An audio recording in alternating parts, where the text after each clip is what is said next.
this is? It's potato, of course.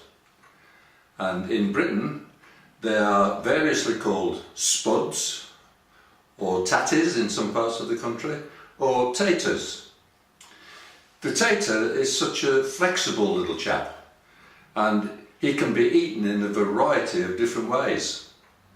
We can fry them and serve them with vinegar or ketchup even. We can boil them or roast them and serve them with gravy, and they go very nice with Yorkshire pudding, I can tell you that, being a Yorkshireman. We can oven bake them and serve them with some lovely fillings. Some people like a filling of cheese or butter, or I prefer chili con carne or something like that. Or we can mash them and serve them with our favourite bangers. And if anybody's watching this programme outside of the UK, a banger is a sausage, and one of our favourite meals is bangers and mash, sausage and mash. You know, the sky's the limit where the common tater is concerned. How would we live without them? You know, folks, each Christian is like a tater, and like the tater we can be good taters or bad taters, and we, and only we, can decide which one of these to be. I want to talk about three types of taters that we can be.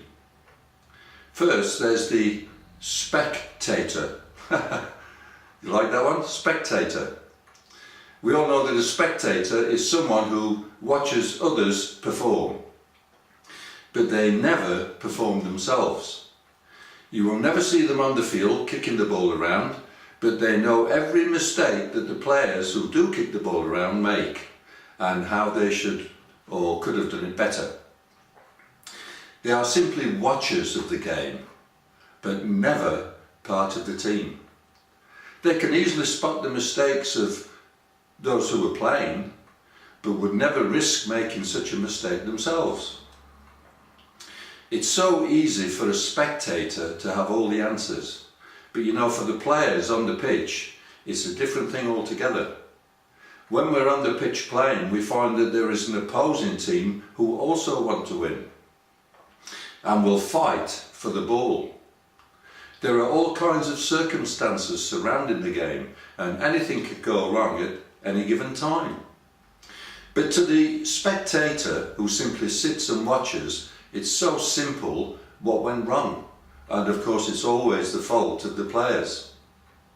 You know, churches have way too many spectators, those who sit and watch and sit in judgment but don't get involved. You know, Jesus is not a spectator. He's always on the pitch playing the game with us, and as a player he knows the difficulties of the game. He's been criticised, spat at, insulted and eventually crucified, so he knows what it's like to be a player. I believe that we should all examine ourselves from time to time and see if we ourselves are players or simply spectators. And then there's another kind of a tater. There's the agitator. The agitator goes way beyond the spectator. Whereas the spectator criticises from his armchair, the agitator will throw things at the players. I once knew a man who believed himself to be a prophet, and he believed that he is sent by God to denounce just about every pastor whose church he visits.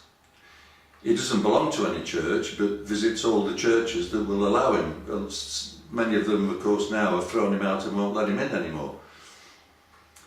When he visits a church, he mysteriously gets a prophecy, and the prophecy is always to throw mud at the man at the front, the man doing the job, the one on the pitch playing. He's a seriously sick man, but he can't see it.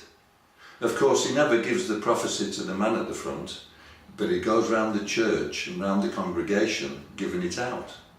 In this way, he agitates amongst the churches.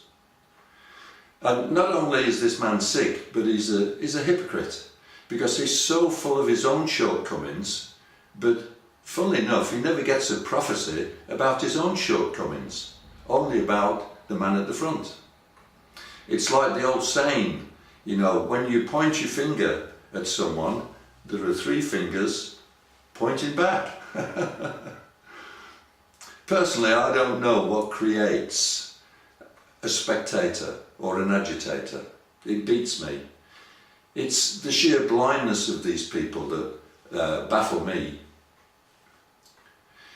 The book of Jude speaks about some folks that are like this, and it compares them or describes them as like clouds without rain, promising something but not delivering, blown along by the wind, autumn trees without fruit.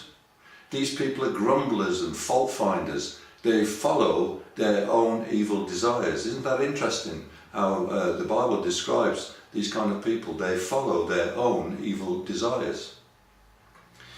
My encouragement to us for this week is not to be like these people, but to examine ourselves as to what kind of a tater are we. You know, the best kind of a tater is, wait for this one, a participator. With the flexibility of the English language, we can just about get that in, a participator. You won't find the word participator in the Bible. In fact, you may not find it in the English language. But you will certainly find the description of it. The participator is someone who doesn't stand around watching others work or play, but gets alongside and asks them how they might help. The participator is a team player. We need to understand that God's kingdom is a team enterprise. He doesn't have lone wolves either. Only sheep belong to his team, and they are part of a flock, not individual, but part of a flock. So, here's my thought for the week. What kind of tater are we? It really doesn't matter if we're a fried tater, a baked or roasted tater, or a mashed tater. But if we are not a participator, then really we're of little use to God, or the kingdom, or the church for that matter. I've got a sermon on this subject. I did it last week, and it's on the audio page. It's only about 20 minutes long, and it raised a lot of laughs, so why not go and listen to it? It's a little bit fuller than this talk.